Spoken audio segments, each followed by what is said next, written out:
Hello everyone, welcome back to the Political Science lecture series.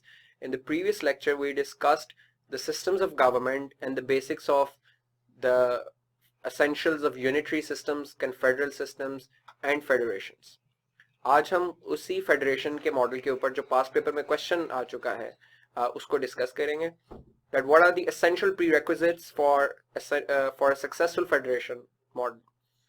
हम चूंकि खुद एक फेडरेशन है तो सीएसएस पॉइंट ऑफ व्यू से ये क्वेश्चन ज़रा ज़्यादा इंपॉर्टेंट है. यानी फेडरेशंस पे जनरली सवाल आते हैं, कभी कभी वो डिफरेंसेस पूछ लेता है यूनिटरी सिस्टम के और फेडरल सिस्टम्स के, बट जनरली ये सवाल सबसे ज़्यादा इंपॉर्टेंट है फेडरेशन से रिलेटेड. इसके अंदर there are multiple prerequisites that are essential for the success of a federative model. उसके अंदर सबसे पहला है the will to form a union. In any country there are different constituent units, and generally constituent units tend to have their own difference history. और एक मैं आपको important point यहाँ पे नोट करवाता चलूँ जो मैंने पिछले lectures में एक दफा point out भी करवाया था जब हमने unicameral और bicameral model पढ़ा था, that your federations tend to be amongst the countries that are more diverse. Unitary system उन countries के लिए बेहतर है जहाँ पर इतनी डाइवर्सिटी नहीं है, होमोजेनिटी ऑफ पॉपुलेशन और होमोजेनिटी आइडियाज है. फेडरेशंस उन कंट्रीज में ज्यादा इंपॉर्टेंट है जहां पर डाइवर्सिटी ज्यादा है. That is why some critics argue कि अफगानिस्तान को यूनिटरी स्टेट नहीं होना चाहिए, फेडरेशन होना चाहिए, बिकॉज डाइवर्सिटी है बहुत ज्यादा है. Why? Because her constituent unit की के अंदर आपको एक खास किस्म का तबका नजर आता है. कुछ जैसे इवन पाकिस्तान में अगर आप देखें तो पंजाब का नाम ही पंजाब इसलिए because Punjabi ethnicity is dominant here. Sindh में सिंधी एथनिसिटी इज डोमिनेंट. दूसरे एरियाज में हर जगह की अपनी अपनी एथनिसिटी डोमिनेंट है, और इसीलिए वो जो मजीद सूबों की भी अगर बात होती है, कल को मजीद सूबे भी बनते हैं, there will be most likely on the ethnic grounds. तो आपका एक सराइकी सूबा बनता है या हजारा प्रोविंस बनता है, तो उसके अंदर भी आपको हर कंस्टिट्यूएंट यूनिट की अपनी एक ethnic, ethno-linguistic and cultural composition नजर आएगी. So because of this diversity and this different composition of different constituent units, her constituent unit के interests भी different होते हैं. तो इसीलिए वो constituent units अपनी diversity की वजह से और अपनी uniqueness की वजह से हमेशा चाहते हैं कि हमें self governance दी जाए, हमारे ऊपर कोई भी सेंटर से बैठ के रूल ना करे. पाकिस्तान की नेशनल इंटीग्रेशन में भी हिस्टोरिकली मसला एक बहुत बड़ा ये रहा है कि सारा रूल इस्लामाबाद से किया जाता था. बलूचिस्तान को ऑटोनॉमी नहीं थी, सिंध में ऑटोनॉमी नहीं थी, केपीके में ऑटोनॉमी नहीं थी, इसलिए ग्रीवेंसेस बढ़े. ईस्ट पाकिस्तान डिबाकल के एक मल्टीपल कॉजेस में से एक कॉज ये भी था, were not giving the adequate representation and autonomy to the east Pakistan province and it led to separatism. So 1973 का कॉन्स्टिट्यूशन जो हमने फिर बनाया उसके अंदर federation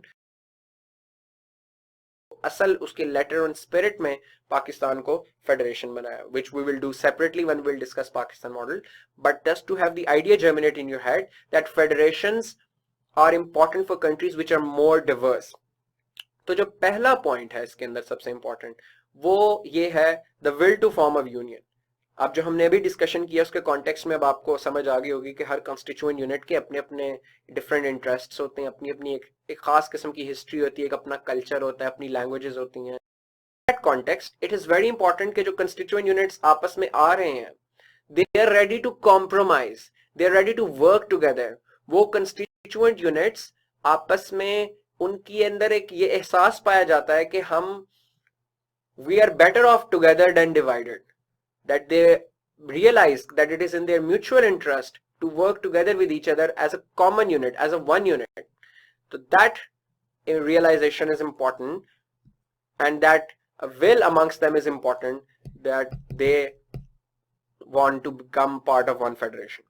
The second very important point is that अगर तो कंस्टिट्यूएंट यूनिट्स के पास इतने रिसोर्सेज ही नहीं है या एडमिनिस्ट्रेटिव कैपेसिटी ही नहीं है तो फिर फेडरेशंस नहीं चल सकती, क्योंकि प्रोविंशियल गवर्नमेंट के पास बहुत ऑटोनॉमी होती है. जैसे पाकिस्तान में देखें, प्रोविंशियल गवर्नमेंट इंफ्रास्ट्रक्चर प्रोजेक्ट्स लगाती है, उसको इतना ज्यादा बजट दिया जाता है, टैक्स इकट्ठा करती है, हेल्थ, एजुकेशन, पुलिसिंग, ये सारी चीजें प्रोविंशियल सब्जेक्ट्स हैं.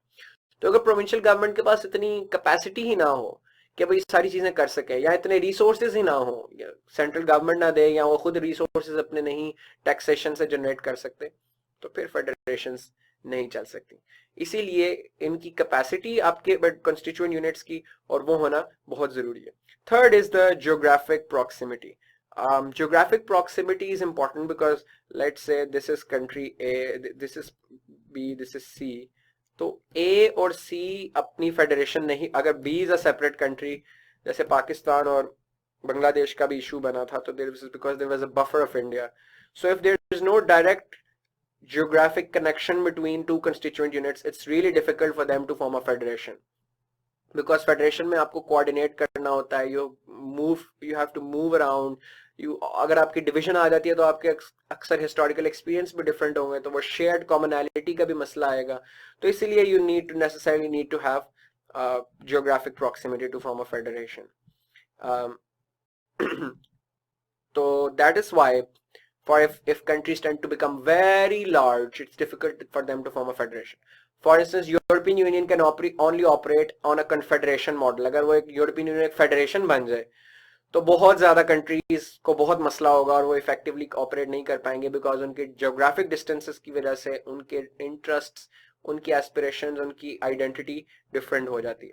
फोर्थ इज कलेक्टिव कॉन्शियसनेस, और ये उससे पिछले पॉइंट से रिलेट करता है कि in a federation your one country under a diversity model. So it's also called unity out of diversity. So you're united despite being diverse.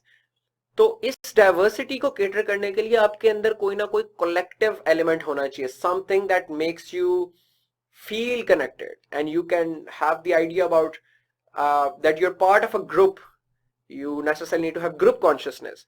If you're a Punjabi and someone is and you belong to Lahore and someone is a Sindhi who belongs to Thar Parkar, you necessarily need to associate with that person and that person need to associate with you.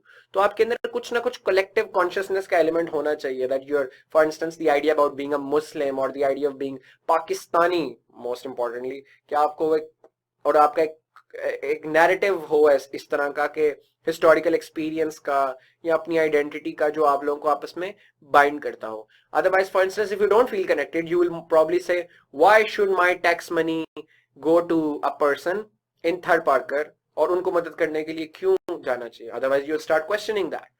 But the very reason you don't question is because you feel connected with that person you have never met in third, and you're ready to let your tax money spent on that person. And the vice versa is also true, that they give tax money which is spent on public schools and hospitals and infrastructure products and so on and so forth. ठीक है, तो वो एक collective consciousness होनी चाहिए constituent units की population में. The fifth is the spirit of toleration, and it's very important because disparage interests federations के अंदर लाजमी आते हैं, बिकॉज डाइवर्स पॉपुलेशंस होती हैं जिनकी वजह से हमेशा बीच में कॉन्फ्लिक्ट्स आएंगे, कॉम्प्रोमाइजेस करने पड़ेंगे. ये कॉम्प्रोमाइजेस तभी पॉसिबल है अगर एक टॉलरेशन की स्पिरिट है इन यूनिट्स के अंदर. अगर टॉलरेशन की स्पिरिट नहीं है तो जो होगा आपका प्रेडोमिनेंट कंस्टिट्यूएंट यूनिट होगा वो बुली करने की कोशिश करेगा छोटे कंस्टिट्यूएंट यूनिट्स को, और छोटे कंस्टिट्यूएंट यूनिट्स मार्जिनलाइज्ड फील करेंगे, वो एलिनेटेड फील करेंगे, और then they will lead an aggressive struggle against the majority constituent unit. तो ये उस चीज को, उस यूनियन को खराब कर देती है. That's why there needs to be spirit of toleration, there need to be spirit of compromise, there needs to be a spirit of coordination. The sixth is the similarity of social and political institutions. आपका social institutions में आपके cultural patterns और वो वाली चीजें आ जाती हैं, और पॉलिटिकल इंस्टीट्यूशंस के the way people organize their political parties and political culture. इसकी एक मिसाल इस तरह है कि अगर हर सूबे की सिर्फ और सिर्फ अपनी इंडिजिनस नुमाइंदा जमाते हो, कोई यानी कि हमारे यहाँ इस तरह का मसला नजर भी आता है कि सिंध को एक जमात रिप्रेजेंट करे, पंजाब को एक जमात रिप्रेजेंट करे, बलोचिस्तान को एक, केपी को अलग. इस तरह अगर हो तो बहुत ज्यादा डिविजन्स होंगी, क्योंकि हर पॉलिटिकल पार्टी का इंटरेस्ट सिर्फ अपने सूबे से टाई करता है. तो वो पॉलिटिकल पार्टी फिर सिर्फ नेशनल असेंबली के अंदर, पार्लियामेंट के अंदर सिर्फ और सिर्फ अपनी प्रोविंस के आवाज उठाएगी, जो कि शायद दूसरे सूबों के इंटरेस्ट में ना हो, because of the electoral incentive forces them to take care of their own province only. That is why if there are similarity of social and political institutions, that you have political values are common amongst constituent units, their socio-cultural norms are similar, not identical, because otherwise the diversity नहीं होगी. The idea of unity out of diversity में ये चीज important है कि similarity हो, तो ही आपकी फेडरेशन जो है वो सही तरह चल सकती है। The seventh idea is democracy, कि जमहूरियत अगर नहीं है, मोनार्की है, तो फेडरेशन नहीं अच्छे तरीके से चल सकती। वो यूएई की जिस तरह हमने मिसाल देखी थी, उसकी वजह ये है, और जनरली इसीलिए दुनिया की तमाम डेमोक्रेसीज ही फेडरेशंस हैं, and UAE is an exception to that rule. वो इसी वजह से हैं बिकॉज अगर आप मोनार्की एब्सोल्यूट इंट्रोड्यूस करवा दें तो monarchy tends to concentrate power. वो चाहते हैं कि बादशाह और रॉयल फैमिली जो है वही सारी डिसीजन मेकिंग करें, जबकि फेडरेशन पावर डिवॉल्व करते हैं कि प्रोविंसेस को और प्रोविंशियल लेजिस्लेटर्स को भी आपने ऑटोनॉमी देनी होती है। तो it goes against the very principle on which monarchy is organized. So democracy का जो प्रिंसिपल है of giving more autonomy to people, it's idea about being people centric, is very conducive and complementary to the idea of democracy, to the idea of federations, which says that more devolution of power should be done so that most number of people get most number of representation. The eighth important point is that there should be equality amongst the constituent units, which means that there shouldn't be widespread systematic structural inequalities that are artificially constructed from the central government. So it's very important कि आपके जो इकाइयां हैं वो आपस में इतनी inequality उनमें ना हो। अगर एक प्रोविंस बहुत खुशहाल है और वो इस वजह से खुशहाल है क्योंकि सेंट्रल गवर्नमेंट ने वहां पर ही सारी पैसा लगाया है, वहां पर ही सारी इन्वेस्टमेंट की है, वहीं पर सारा कुछ किया है, तो दूसरे सूबे एलिनेट फील करेंगे। पाकिस्तान में हिस्टोरिकली एक मसला रहा है, कहा जाता है कि फाइनेंशियल रिसोर्सेज ज्यादा से ज्यादा पंजाब को एलोकेट होते हैं, सबसे ज्यादा डेवलपमेंट यहाँ पर की जाती है, जिसकी वजह से other smaller provinces feel neglected, marginalised. फिर वहाँ पे सेपरेटिज्म की तहरीकें भी चलती हैं जिनको फिर फॉरेन कंट्रीज फ्यूल भी करती हैं। फिर वहाँ पर डिसएनफ्रेंचाइजमेंट की वजह से आपकी नेशनल इंटीग्रेशन के मसले भी आते हैं। तो there should be equality amongst constituent in terms of allocating resources and development these countries. इसके अंदर एक बहुत इंपॉर्टेंट एलिमेंट इसीलिए है कि bicameral legislator as a sine qua non for federations. Why? Because remember bicameralism की जब हमने लेक्चर डिस्कस किया था तो हमने बात की थी कि अपर हाउस में तमाम कंस्टिट्यूएंट यूनिट्स की इक्वल रिप्रेजेंटेशन होती है। तो वो इक्वल रिप्रेजेंटेशन यही काम करती है कि आपके छोटे सूबों को भी बराबर की नुमाइंदगी दे के इक्वल रिप्रेजेंटेशन पे लेती है। So it's a step of creating equality amongst the constituent units, कि आपके अपर हाउस में जो सेनेट है आपकी पाकिस्तान में फॉर इंस्टेंस, वहां पर भी सेम नंबर ऑफ लेजिस्लेटर्स हैं तमाम प्रोविंसेस से। तो इसका मतलब वो कोई भी ऐसी लेजिस्लेशन पास नहीं होने देंगे जो सिर्फ एक मेजॉरिटी प्रोविंस को सूट करती है, बिकॉज वो तीन छोटे कंस्टिट्यूएंट यूनिट्स जिनके नंबर ऑफ लेजिस्लेटर्स सेम है वो इकट्ठे होकर उस लेजिस्लेशन को रोक सकते हैं। तो बाइकैमरल लेजिस्लेटर भी उस इक्वालिटी को क्रिएट करने का एक तरीका है। इसी तरीके से आप फाइनेंशियल या फिस्कल डेवोल्यूशन भी करते हैं, इन द सेंस के resources are equitably distributed amongst the provinces, कि सिर्फ एक ही सूबे को सारा शेयर ना जाए, हर सूबे को, जैसे पाकिस्तान में एनएफसी अवार्ड दिया जाता है, नेशनल फाइनेंस कमीशन का अवार्ड, अब जो कि 7th एनएफसी अवार्ड से अगला देना है, अभी नहीं दिया। उसके अंदर एक बड़ा कॉम्प्लेक्स फार्मूला है जिसके अंदर population density, population in absolute terms, geography, ये सारे वो ज्योग्राफी, ये सारी चीजें ऐड करके उन्होंने एक फार्मूला बनाया हुआ है कि कितना किस सूबे को कितने रिसोर्सेस फेडरल डिविजिबल पूल से एलोकेट करने हैं, डिवाइड करने हैं प्रोपोर्शनली। तो ये वो सारे इंपॉर्टेंट फैक्टर्स हैं जो इंपॉर्टेंट है किसी भी फेडरेशन की सक्सेस के लिए। अगला एक इंपॉर्टेंट इसके अंदर एलिमेंट है कि there should be a codified constitution. A codified constitution means कि एक रिटन कॉन्स्टिट्यूशन हो। रिटन कॉन्स्टिट्यूशन इसलिए ताकि उसके अंदर एक्सप्लिसिटली लिखा हुआ हो कि ये सूबे की पावर्स हैं और ये फेडरेशन की पावर है, ताकि क्लैश ना आए दोनों के दरमियान, एक डिस्प्यूट ना आए दोनों कंट्रीज के दरमियान, और एक डिस्प्यूट रेजोल्यूशन का मैकेनिज्म आपके कॉन्स्टिट्यूशन में मौजूद हो और आपको पता हो आपने क्या करना है अगर सूबे आपस में क्लैश करते हैं। रिजिड कॉन्स्टिट्यूशन का मतलब ये होता है, दो तरह की लेजिस्लेशन होती है, एक ऑर्डिनरी लेजिस्लेशन कि आम कानून साजी, और एक कॉन्स्टिट्यूशनल अमेंडमेंट कि जो कॉन्स्टिट्यूशन को ही चेंज कर देती है। रिजिड कॉन्स्टिट्यूशन वो कॉन्स्टिट्यूशंस होते हैं जिनमें method of changing the constitution is more rigorous and difficult then ordinary legislation. तो जैसे पाकिस्तान में ऑर्डिनरी लेजिस्लेशन करने के लिए आपको दोनों हाउसेज में सिंपल मेजॉरिटी चाहिए, 50% +1 वोट चाहिए। आपको कॉन्स्टिट्यूशनल अमेंडमेंट करने के लिए पाकिस्तान में दोनों हाउसेज में 2/3, सेनेट में भी और नेशनल असेंबली में भी आपको 2/3 मेजॉरिटी चाहिए इन आइडेंटिकल टर्म्स। तो ये this is more difficult So countries which have more difficult laws, a more difficult mechanism for passing a constitutional amendment than an ordinary legislation, उन countries को कहा जाता है कि उनका rigid constitution है. और ये बहुत important है क्योंकि अगर constitution rigid नहीं होगा तो फेडरेशन को कभी भी नुकसान पहुंचाया जा सकता है. वो इसलिए क्योंकि सिंपल मेजोरिटी से कोई पार्टी आएगी और वो अगर उसे लगता है कि उसने पावर कॉन्सेंट्रेट करनी है तो वो सूबों के इख्तियारात और उनके पावर्स ले लेगी.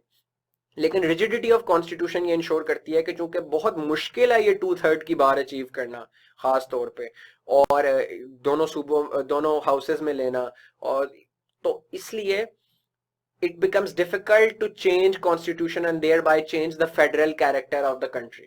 तो यूएस का कॉन्स्टिट्यूशन भी बहुत रिजिड है, उसके अंदर कॉन्स्टिट्यूशनल अमेंडमेंट के लिए 2/3 majority in both houses plus 2/3 of the 50 states should ratify that amendment, then it becomes a constitutional amendment. And that's why, not coincidentally, US has only 27 amendments probably in the last 250 years. So rigidity of constitution protects that character of the constitution, and if the country is federation, that federal character gets protected by this rigidity. There needs to be an independent judiciary, and to no surprise, because judiciary protects the fundamental character of the constitution.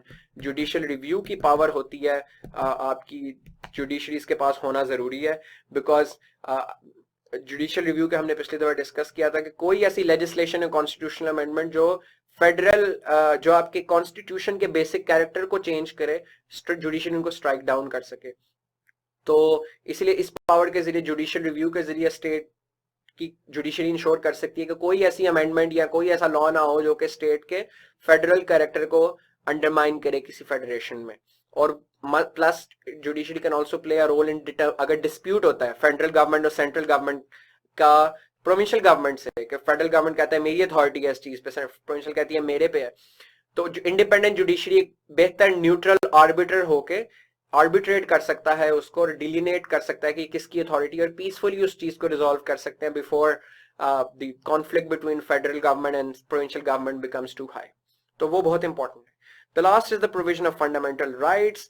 इन तमाम चीजों का मकसद यही है कि अवाम की बेहतरी की जाए, अवाम को हकूक दिए जाएं. सेंट्रल गवर्नमेंट इतनी पावरफुल ना हो जाए कि वो लोगों की लिबर्टीज और राइट्स को ट्रम्प करना शुरू कर दे, लोगों को इक्विटेबल डेवलपमेंट दी जाए. तो बेसिकली इन तमाम चीजों का मकसद ह्यूमन कैपिटल को डेवलप करना है, ह्यूमन डेवलपमेंट को इंक्रीज करना है. और human development is absolutely not possible without the provision of fundamental rights, the right to speech, freedom of assembly, freedom of association, civil rights and liberties. Also, this is important because provision of fundamental rights act as a check on government. क्योंकि अगर आपके पास civil rights मौजूद हैं, like you have freedom of speech, you have freedom of assembly, तो अगर government powers provincial governments की कम करने की कोशिश करती हैं तो आपकी सियासी जमातें आपको मोबिलाइज करके उसके खिलाफ एक्शन ले सकती हैं, और गवर्नमेंट्स को, सेंट्रल गवर्नमेंट्स को फोर्स कर सकती हैं that they toe line and not take the power of federal institutes constituent units away. So in both ways provision of rights is very important. तो ये अब हम एक ब्रीफ ओवरव्यू देखते हैं. यूनिटरी सिस्टम्स के अंदर आपकी सारी की सारी पावर सेंट्रल गवर्नमेंट के पास होती है. दी constituent units do not have an independent existence. The central government can give them powers and take powers from them anytime according to its own convenience, according to its own whims. In the confederations, by contrast, there's an agreement amongst the sovereign independent states to join a union so that they can work together on the collective interest matters. In this model, you have an all-powerful state governments, but you do not have a powerful central government.